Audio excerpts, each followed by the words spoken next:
Hey guys, and welcome back to another episode of Mount and Blade Bannerlord. Now, today we're going to be looking at, we're going to be doing a guide based on the factions and what their strengths are, what their weaknesses are, and just generally the positives and benefits and disadvantages of each of the factions. We're going to be starting with the Aserai, the desert people down to the south, and we're just going to be walking through basically, what's good and what's bad about them, what are they best at, what are their units best at, and what is it like just being a part of them, or being of a Aserai faction or culture.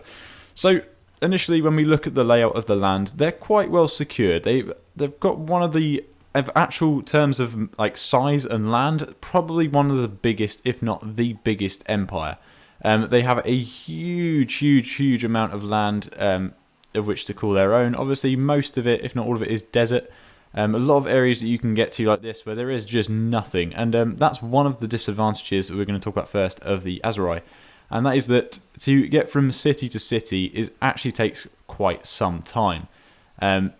You've got Kyaz all the way over here, and as you can see there's already quite a big distance between Kyaz and Sanala and Askar, and let alone if you want to actually get to the other places. If you need to get to Razi, which is all the way on the other end, or Hassan Folk, you have a long journey ahead of you either way. Whereas if you're part of the Empire, say, then you don't actually have to go that far. You've got Ortizia, Jalmaris, Rote, Lagata. You've got all these cities and towns very close to each other. Same with Botania and Vlandia, even Sturgia. Obviously, you've got your big distance between these two, but still, it's not actually as big as the distance between these two. So there is quite some gaps between each of these towns, cities, and villages. So you'll spend a lot of your time travelling, and obviously you've got to stock up on a lot more food. And also, that being said, there's a lot of desert bandits around and a lot of mercenary factions in the area as well. But this is only one of their minor disadvantages. So one of the things that the Aserai are really good for is their cavalry. So the Aserai Mamluks are absolutely fantastic horsemen. They have bows on horseback, but they are heavy cavalry, so they're heavily armoured. They have their swords and shields, but obviously they can use their bows as well. So they kind of work both as horse archers and as cavalry as well. They're very strong. They've got their piercing arrows, like I said, and sword and shield. So they're really potent troops, and just generally very good cavalry. They can even put some of the Khuzait's troops to shame. They're very strong, and they're just an all-round pretty good unit. As for other units with the Aserai, so we have not very limited numbers of infantry. We've only got one option for a ranged. So as far as troops go, the Aserai is probably not the best faction. Their cavalry is their only real strong point. Their infantry is very lightly armoured, very weak. They do have some good anti-cavalry units. A lot of them do have, like we've got skirmishers here. Most of them do have polearms. That is one of the benefits. Like even the lower tiered units do have some form of polearm which they can use against cavalry.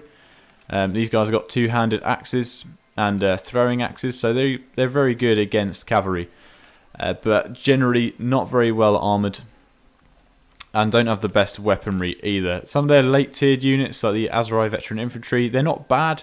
But you could definitely find better infantry from other cultures. They're not the best in the world, but their cavalry is very good. Archers, again, not the best in the world, but quite decently armoured.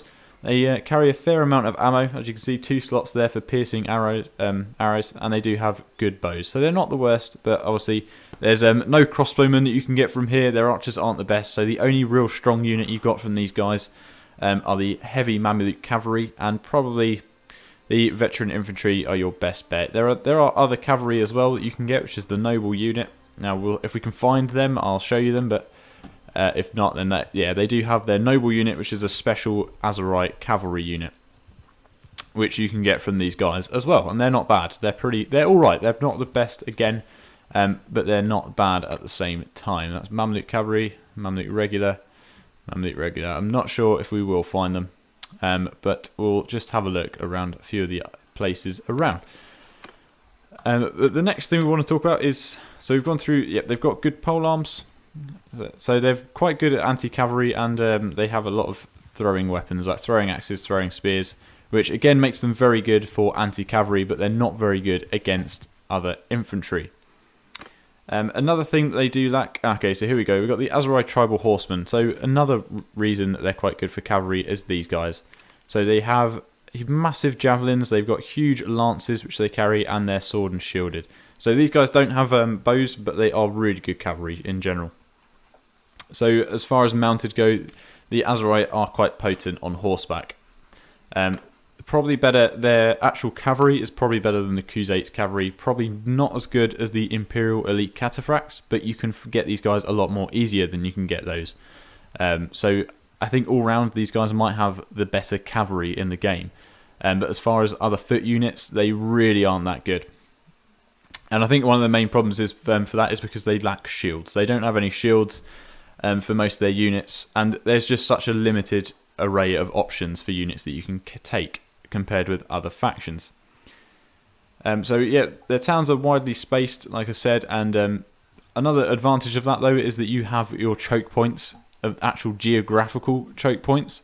So the enemy can't, if they declare war on you, they can't actually just go straight into the middle, straight into the centre and hit your towns or villages. They will only ever hit these side ones. So these castles, that town, and the same going on for this side. So as far as actually geographically, you're very, very well defended. As long as you get good garrisons in these side bits, you don't really have to worry about the centre so much. So it's a very good faction in that sense. But generally, what these guys are best at is probably in the field, using their cavalry to take down enemy armies in open fields. You want to use their cavalry more than anything. If you built up a force of using Aserai cavalry and Khuzait horse archers, you'd be pretty unstoppable in the field against most open forces. Yeah, again, they're pretty good against anti-cav and pretty good with their cavalry as well. Very good place for trading too. So you get a lot of these places have quite good resources, trade goods that you can use, good workshops, and generally moving from these villages, buying things, moving from these towns, you can make a lot of money just trading between Aserai and settlements. You don't actually have to leave the area. Their main focus and perk is on trade, so you can make a lot of money from these guys. They're pretty good for that too.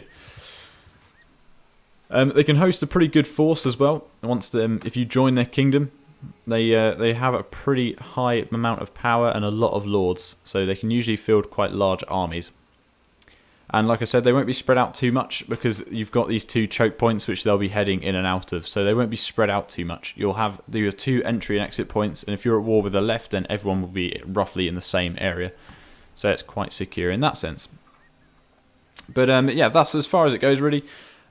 So what they're best at is their cavalry, and obviously their main disadvantages are in their infantry and their foot soldiers, and the fact that they're just very spread apart. But those are mainly like the advantages and disadvantages of the Aserai. I'm going to end it there. If you got any suggestions, comments, tips, anything like that, make sure to let me know down in the comments. I hope you've enjoyed this. Hope this has answered some of your questions. But otherwise, I will see you in the next episode. Have a good one, guys. Goodbye.